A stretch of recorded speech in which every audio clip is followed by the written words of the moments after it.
Ils ont été révélés très tôt. Certains clubs ont mis beaucoup d'espoir en eux. Ils ont brillé dans leur jeunesse et puis ils se sont éteints.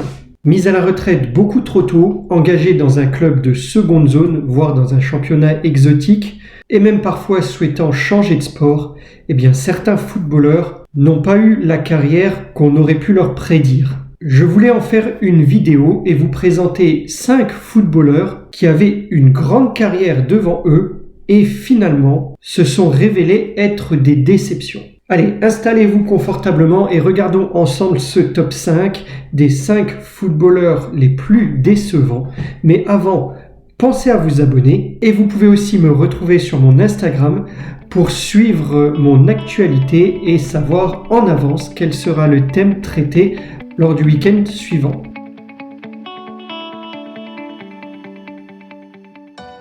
Bonjour les amis et bienvenue dans cette nouvelle vidéo top 5. Alors je n'en avais pas fait depuis quelques temps et dans celle-ci je voulais donc vous parler des 5 plus grandes déceptions du football.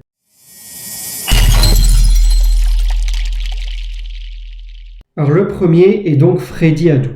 Vous avez déjà certainement entendu parler de ce joueur, de cette perle américaine. Adu est né au Ghana en 1989, mais il a grandi aux États-Unis. Pour cette raison, il choisit la nationalité sportive américaine. Très jeune, à 14 ans, il est repéré et s'engage alors avec DC United en Major League Soccer. Il devient donc professionnel alors qu'il est adolescent. Son potentiel dépasse déjà même les frontières des États-Unis puisque l'Inter de Milan lui propose un contrat, mais sa mère préfère qu'il reste encore quelque temps au pays de l'oncle Sam et décline donc cette proposition. Il débute en 2004 avec la sélection des États-Unis des moins de 17 ans et séduit dès les premières rencontres. Après 3 ans avec son premier club, il rejoint en 2006 l'équipe du Real Salt Lake et est alors considéré mondialement comme un joueur très prometteur. À cette époque, il refuse une convocation de la sélection ghanéenne,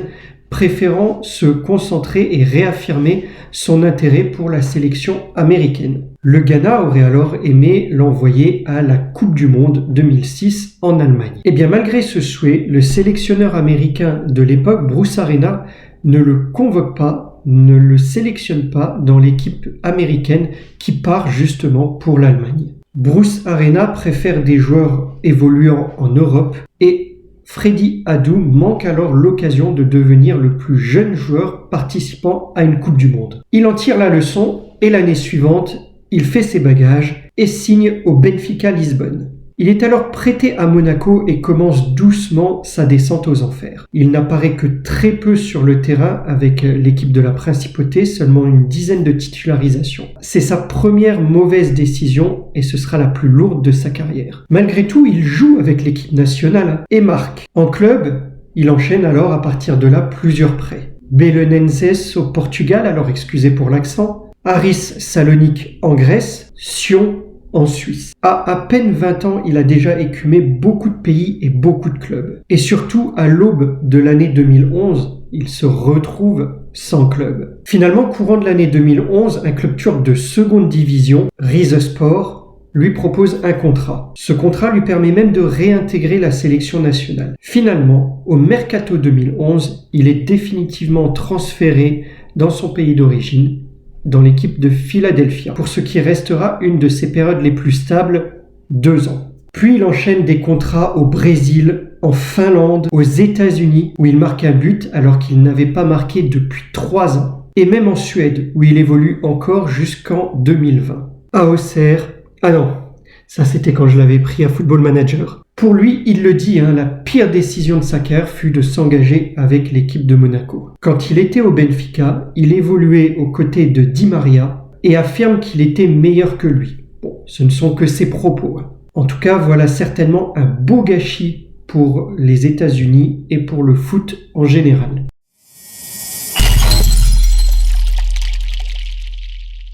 Le deuxième est donc Vincent Péricard. L'attaquant franco-camerounais est formé à Saint-Étienne où il commence à 6 ans et intègre le groupe professionnel en 1999 à 17 ans. Très vite, peut-être trop même, il est transféré à la Juventus de Turin puisqu'il s'y engage en 2000 en n'ayant joué que 2 matchs avec son club formateur, l'AS Saint-Étienne. Malheureusement, l'aventure italienne ne tourne pas comme il l'aurait souhaité.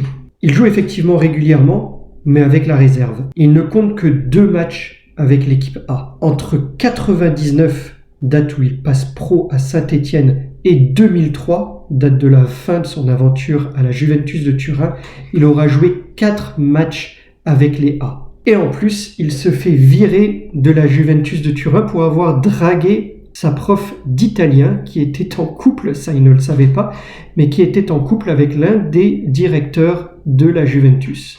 Il atterrit ensuite en Angleterre à Portsmouth en prêt et réalise plutôt une bonne première saison. Il est pratiquement tout le temps titulaire et ça convainc d'ailleurs le club de l'engager définitivement et de lever le prêt. Mais dès lors, il enchaîne les blessures à répétition et ne participe qu'à 6 matchs en 2 saisons, sans marquer aucun but. Il est alors prêté à Sheffield et Plymouth, où il joue quelques matchs et il est transféré en 2006 à Stoke City, alors en D2. C'est à ce moment qu'il est stoppé par une affaire judiciaire et il écope de 4 mois de prison ferme. À sa sortie de prison, il ne rejoue que très peu. Il finit sa carrière dans un club en 6e division anglaise, pratiquement dans l'anonymat, et annonce la fin de sa carrière en 2012.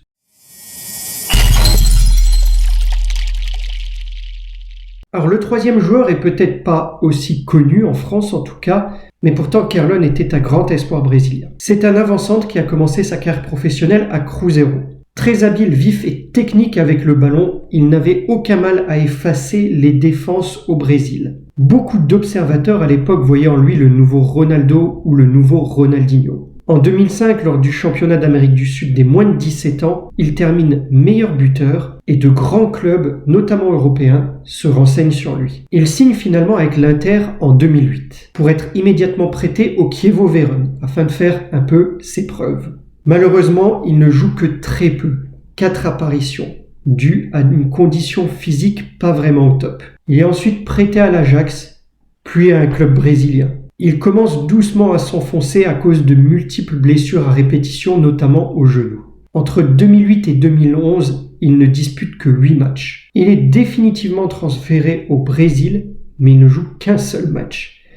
Il part alors la saison suivante pour le Japon, où en 2 ans, il joue 22 matchs, soit plus de 2 fois plus qu'en 4 ans auparavant. Mais encore une fois, ces vieux démons ressurgissent et il se blesse à nouveau au genou. On le retrouve alors faire ensuite quelques piges au Brésil, en Malaisie, aux États-Unis, en Slovaquie, et il met un terme à sa carrière en 2017, miné par ses pépins physiques. Il aura disputé 42 matchs en 3 ans avec Cruzeiro au début de sa carrière, puis à partir de son départ en Europe jusqu'à la fin de sa carrière, en 9 ans, il aura simplement disputé 44 matchs. Une petite parenthèse concernant Kerlon, vous connaissez peut-être son dribble favori, la Foquinha. Bien, ce dribble faisait débat. Parfois pris pour de l'insolence, pour une insulte envers la défense adverse, il a provoqué beaucoup de cartons, beaucoup de fautes, beaucoup de pénaltys en sa faveur avec ce dribble au Brésil.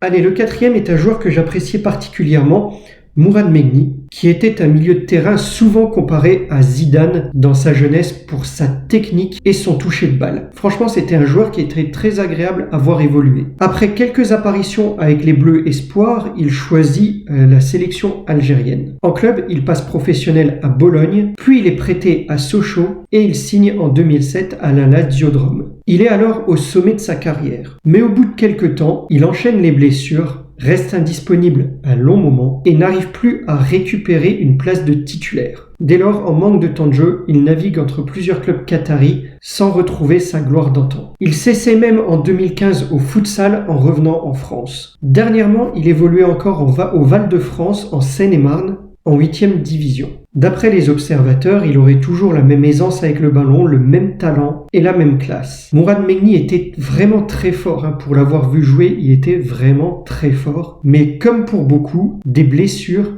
et certains choix d'entraîneurs ont mis à mal sa carrière qui aurait été bien plus remplie.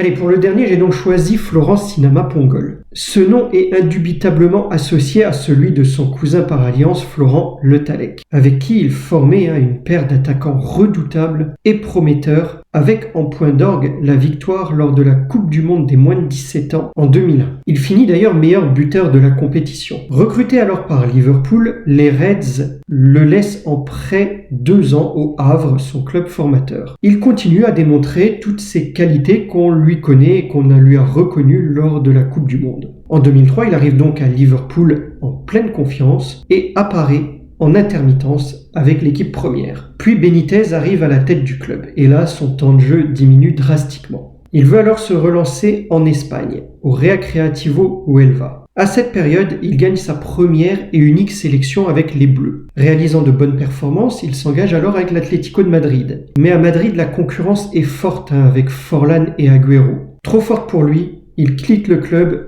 pour signer au Sporting du Portugal. Malheureusement, lors de sa saison au Portugal, sa fille restée en France subit un grave accident de la route et Florent Sinama-Pongol décide d'aller auprès d'elle et sa saison est donc amputée de moitié. Après cette saison en demi-teinte, il ne sera plus jamais le même. Il enchaîne plusieurs clubs sans vraiment de stabilité. Saint-Étienne, Rostov, Chicago, Lausanne, Dundee et même en Thaïlande. Pendant ces différentes périodes, il se fait même 2 fois les ligaments croisés. Il finit finalement sa carrière à La Réunion, à la JS Saint-Pierroise. Voilà les amis, ce sera tout pour cette vidéo. J'espère qu'elle vous aura plu, que ça vous aura ravivé la mémoire de certains joueurs. Si c'est le cas, n'hésitez pas à laisser un pouce. Je n'évoque aucune couleur. Dites-moi en commentaire quel autre footballeur pétri de talent vous a finalement déçu par sa carrière. Pensez à vous abonner. Likez, partagez, commentez et surtout appréciez. Et je vous dis à très vite pour une nouvelle vidéo. Portez-vous bien les amis. Au revoir.